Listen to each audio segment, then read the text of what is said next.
Hallo, hier sind wieder Patrick und Christian von AKA. Hallo zusammen. Und wir möchten euch in diesem Video einfach mal ein paar Fragen zu unserem Coralscaper beantworten und ein bisschen näher drauf eingehen.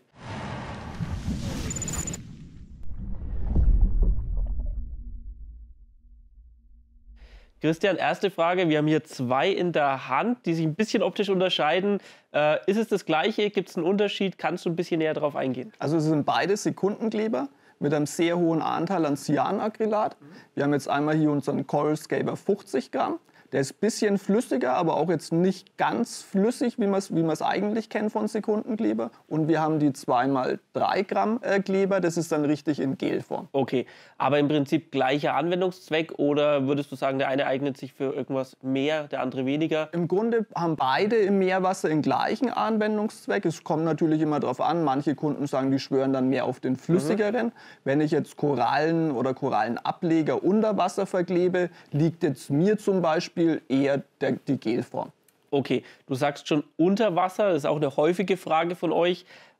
Hält das Ganze oder härtet das Ganze auch unter Wasser aus? Ja, also es härten beide Kleber unter Wasser aus. Es ist nur ganz wichtig, dass der Untergrund sauber ist. Also sollten da jetzt zum Beispiel ein bisschen Algen oder Ablagerungen sein, die zuvor dann entfernen und dann kann ich praktisch beide Kleber auch unter Wasser anwenden. Wenn ich dann die Koralle einsetze unter Wasser, am besten dann unter Wasser dann nochmal auf der Klebestelle ein bisschen hin und her drehen, dass dieser Film wieder aufreißt und dann verklebt sich beides sehr schnell. Okay, also wir machen euch, denke ich mal, ein eigenes Video nochmal zu der Verwendung beider. Genau. Da seht ihr das nochmal, wie ihr das anwenden könnt. Da werdet ihr auch diesen Film, von dem der Christian gesprochen hat, sehen, die Kammhaut. Also ihr müsst keine Sorge haben, wenn ihr die Koralle oder den Ableger wieder ins Becken reintaucht, dass dann der Kleber sich verflüchtigt weg ist, sondern der hat da schon so einen Mechanismus drin, dass er hält und ihr den sicher an die Klebestelle bringt.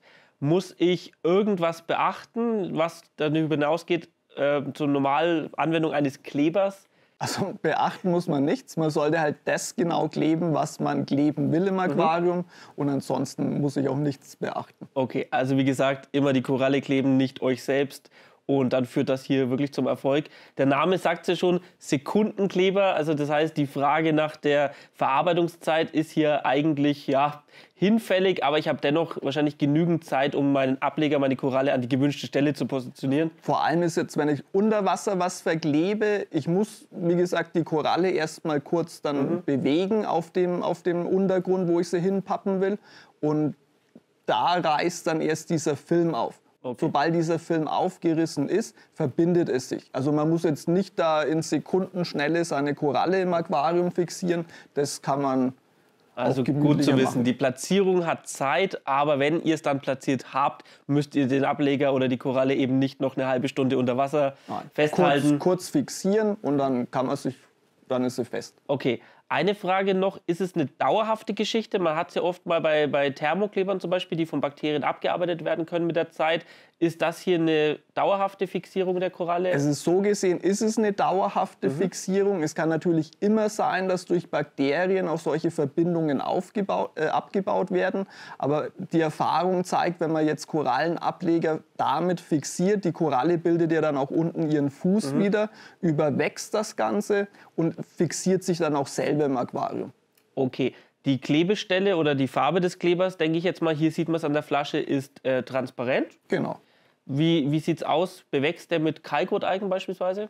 Also wenn das im Aquarium dann eingebracht ist, wird es dann auch komplett wieder von der Koralle oder anderen dann überwachsen. Okay, also ihr habt am Ende nicht irgendwelche weißen Klebestellen, die ihr dann noch sehen würdet, sondern ihr habt hier ein transparentes Gel und das Ganze ist am Ende unauffällig im Aquarium und hält die Koralle da, wo sie hin soll. Genau. Perfekt. Ja, wunderbar. Dann bleibt uns eigentlich jetzt nur noch zu sagen, viel Spaß mit den Produkten, lasst eurer Kreativität freien Lauf. Hier habt ihr wirklich einen sicheren Partner oder 2 sichere Partner an der Hand. Wenn ihr Fragen dazu habt oder Fragen zu anderen Produkten, meldet euch bitte auch gerne im Social-Media-Bereich oder per Telefon und E-Mail. Wir helfen euch da gerne weiter und sagen ansonsten vielen Dank fürs Zusehen und bis zum nächsten Mal. Bis zum nächsten Mal.